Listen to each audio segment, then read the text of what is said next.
how shops or booths get valued inside permanent park Renaissance festivals.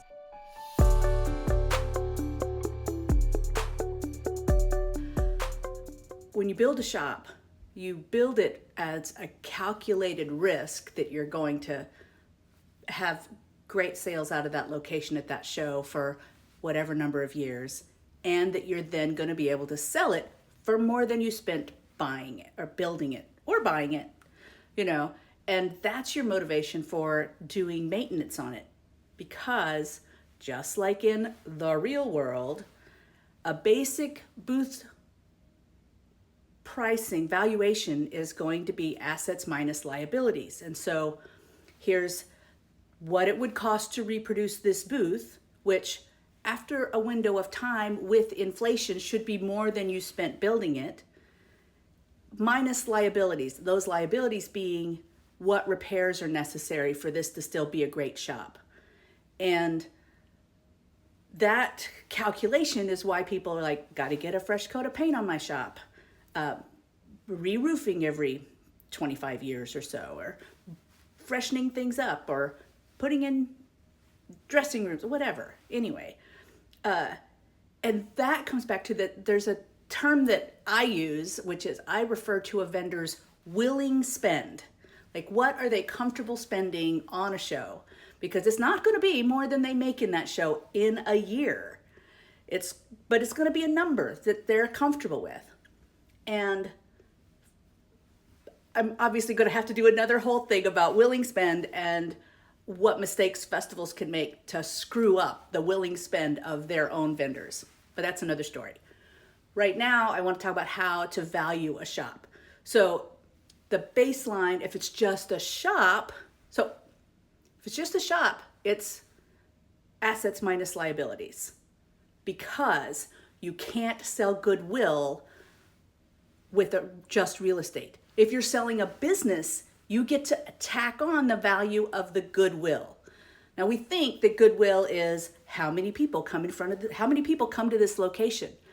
But in reality, goodwill is how many people come to this location for this thing, or for this experience, or for this quality of service.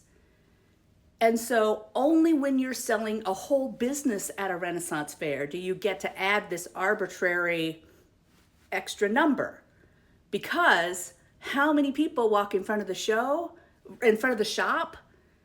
if you sell jewelry and the next person's going to sell clothing, there's no goodwill that transfers with that. In that case, the goodwill belongs to the festival itself, because they're the people that got the people in the gate.